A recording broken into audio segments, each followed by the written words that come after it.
मैं हास्य व्यंग्य का कवि हूँ। जहाँ व्यंग्य आप तक पहुंचे और तालियों से मुझे अवगत करा दें कि आप मेरी बात मेरे आपके दिल तक पहुंची है। एक 4 पंक्तियों से जोड़ दे मैं अपनी बात कहना चाहूंगा। वही सुधार करना पड़ेगा।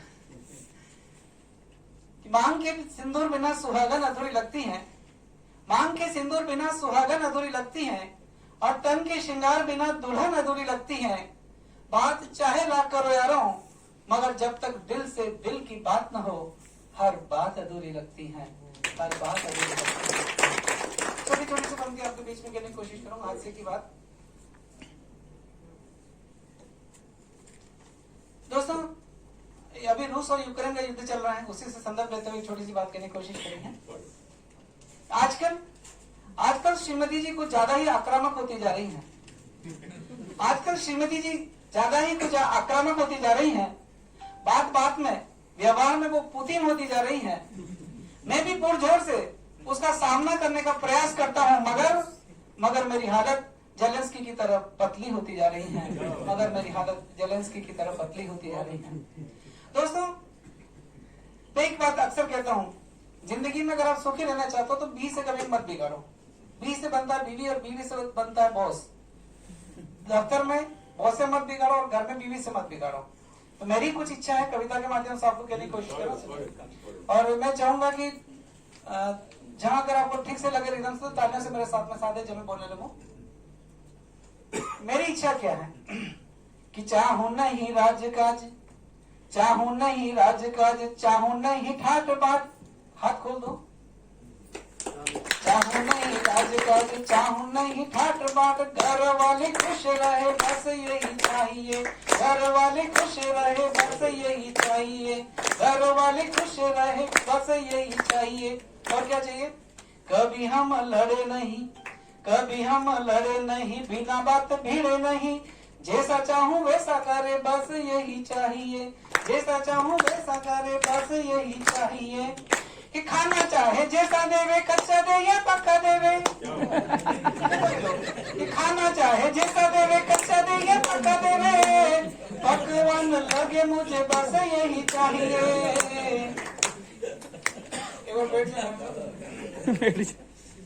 कि खाना चाहे जैसा देवे, कच्चा दे या पक्का देवे, पकवान लगे मुझे बस यही चाहिए।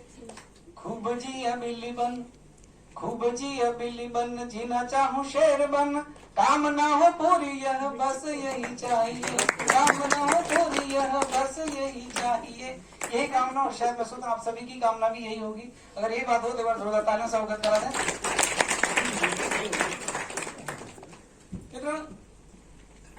कोरोना का समय आया था, अभी भी कोरोना से सावधानी बरतने की जरूरत है। कोरोना में हर आदमी ने कुछ सीखा घर में रह के, हर आदमी एक्सपर्ट हो गया, और कुछ एक्सपर्ट हुआ या नहीं हुआ, लेकिन पत्नी के ताने सुनकर सहने की शक्ति उसमें बहुत आ गई। वरना दफ्तर में चला जाता, 8 घंटे 12 घंटे सुनना नहीं पड़ता। तब कुछ बात कहने की कोशिश करता हूँ, और मैंने क्या क्या सीखा थोड़ा सुनिए कविता में। अच्छा, एक और चीज, पति आपका कितने ही चाहे बड़े पद पर हो, कितनी अच्छी जगह पर हो, बाहर चाहे उसको लोग विवेकानंद की तरह पूछते हो, लेकिन जब घर में जाता है तो पत्नी के सामने वो बुद्धू नजर आता है। सारे के सामने ये होता है, पत्नी हमेशा ही बोलती बुद्धू हो।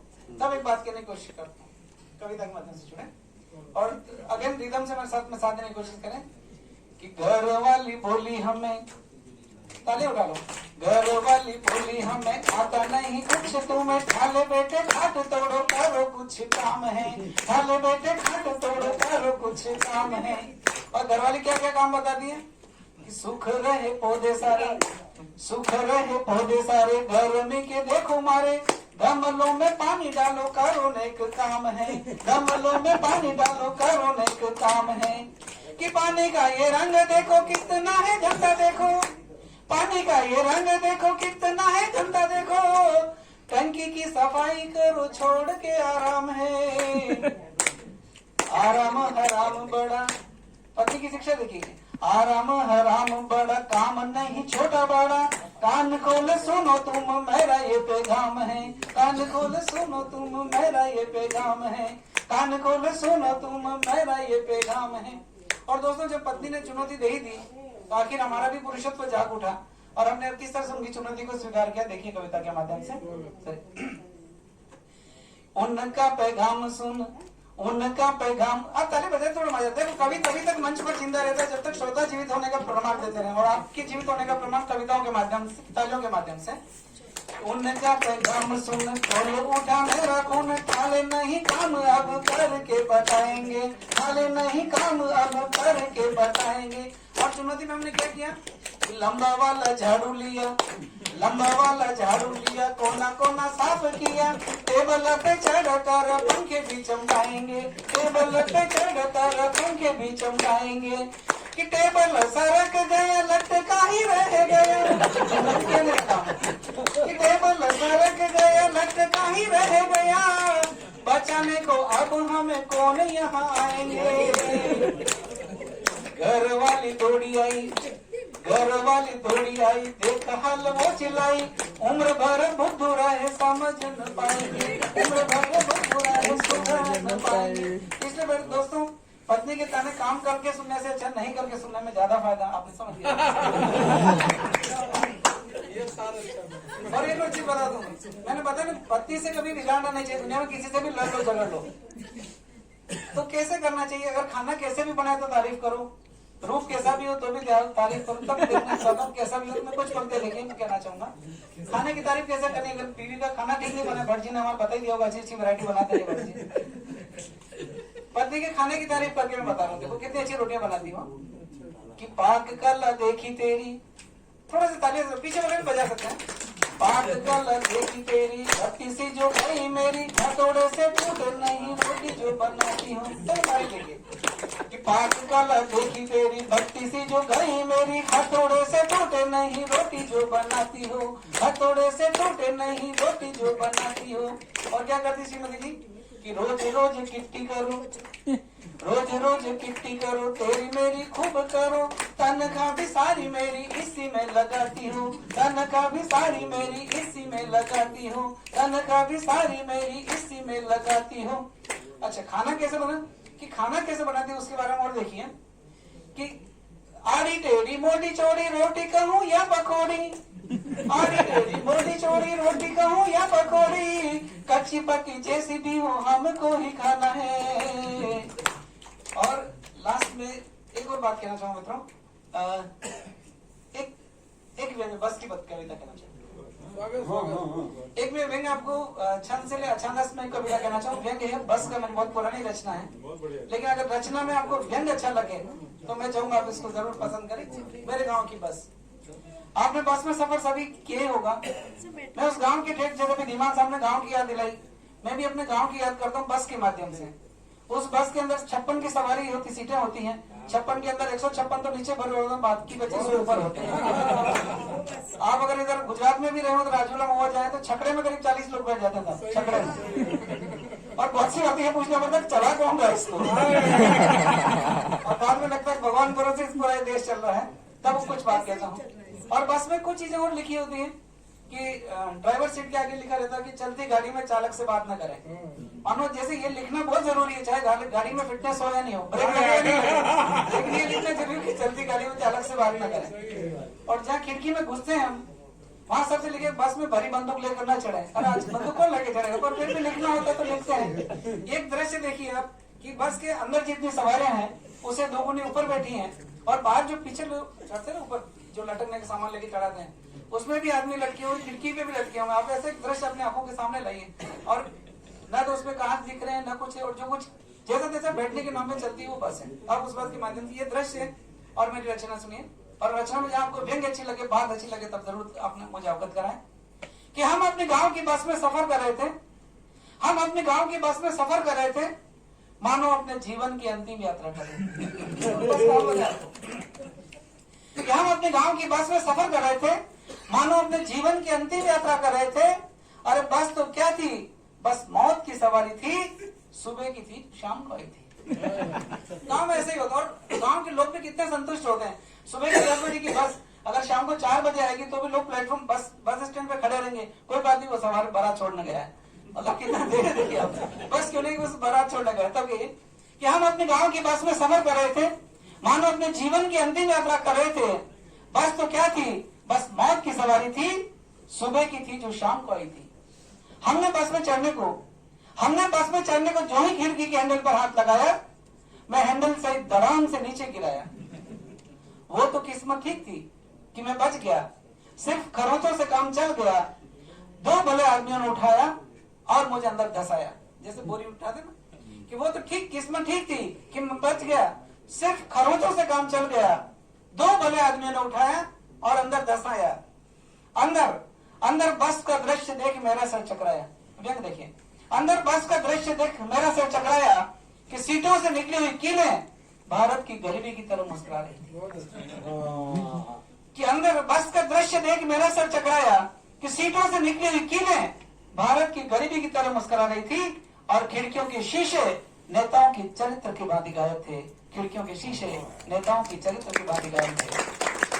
प्याज की परतों की भांति लोग कैसे चिपके थे कि प्याज की परतों की भांति एक दूसरे से चिपक रहे थे लोग।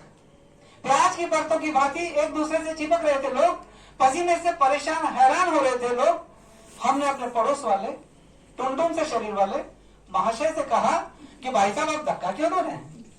हमने अपने पड़ोस वाले टुनटुन से शरीर वाले महाशय से कहा कि भाई साहब आप धक्का क्यों दे रहे हैं, घंटे भर से हम आपकी हरकत से रहे हैं।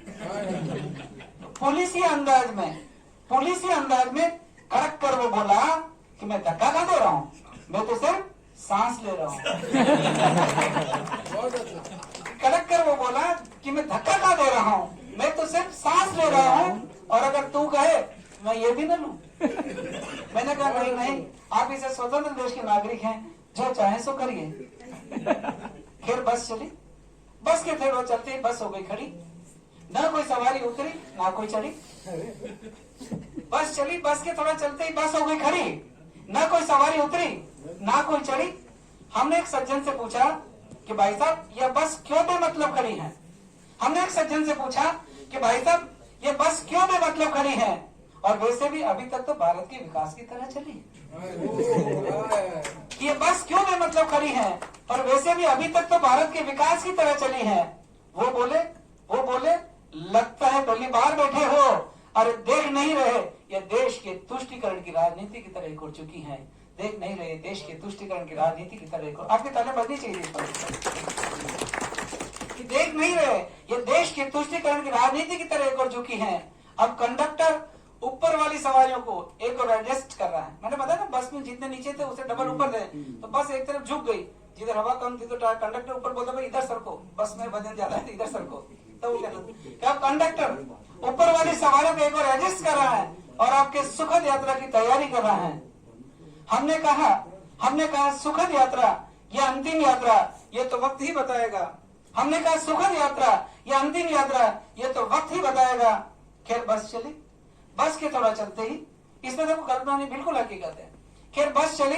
बस के थोड़ा चलते ही चालक ने हमारी ओर देखा, इशारे से करीब बुलाया, पास बिठाया और बोला कि भाई साहब जरा इस गियर को दबाकर पकड़िए। कि भाई साहब जरा इस गियर को दबाकर पकड़िए। हमने कहा क्यों? बोले क्या करें, कभी कभी स्लिप मार जाता है, फोर्थ से फर्स्ट में आ जाता है। अब हम सोचिए उस दृश्य की कल्पना करेंगे, उस बॉनट के नीचे बैठे स्टीयरिंग पकड़ के कि भाई साहब इस गियर में जरा दबाकर पकड़िए, कभी कभी स्लिप मार जाता है, फोर्थ से फर्स्ट में आ जाता है।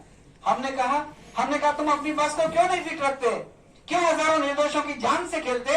अरे शहर में जाते ही आरटीओ में मैं तुम्हारी शिकायत करूंगा और तुम्हारा और तुम्हारी बस का चालान करूंगा। चालक बक्कारी से बोला कि आरटीओ के बाद से शिकायत कर दीजिए, कोई कुछ नहीं बिगाड़ेगा। अरे कल ही तो हफ्ता दिया है। आरटीओ के बाद से शिकायत कर दीजिए, कल कोई कुछ नहीं बिगाड़ेगा क्योंकि कल ही तो हफ्ता दिया है, वैलिड फिटनेस सर्टिफिकेट लिया है। आप किससे और किस बात की शिकायत करोगे? अरे यहाँ तो चंद कागज के टुकड़ों में आदमी का ईमान बिक जाता है, यहाँ तो चंद कागज के टुकड़ों में आदमी का ईमान बिक जाता है। हम भयभीत हुए, मन ही मन हनुमान चालीसा का पाठ शुरू किए। इतने में मेरी मंजिल आ गई और मैं सकुशल घर पहुंच गया। मगर दोस्तों हाँ सकुशल घर पहुंच गया। मगर दोस्तों चालक के वो शब्द आज भी मुझे झकझोर रहे हैं, सोचने को विवश कर रहे हैं। 3 पंक्तियों के लिए कविता लिखी, वो देखिए कि चालक के वो शब्द आज भी मुझे सोचने को विवश कर रहे हैं कि आखिर कब तक मेरे इस देश में नैतिकता यूं ही नोटों की खातिर नीलाम होती रहेगी। आखिर कब तक मेरे इस देश में नैतिक यूं ही नोटों की खातिर नीलाम होती रहेगी? और आखिर कब तक नारी भोग विलास का सामान बनकर तंदूर में सिकती रहेगी? और आखिर कब तक देश की जनता महंगाई के पाटों के बीच में पीसती रहेगी? और आखिर कब तक बेईमान और गद्दारों के कर्मों की गाड़ी इस शहर देश में सरपंच होती रहेगी? और आखिर कब तक आप और हम जैसे निर्दोषों के जीवन की गाड़ी यूं ही राम भरोसे चलती रहेगी, यूं ही राम भरोसे चलती रहेगी।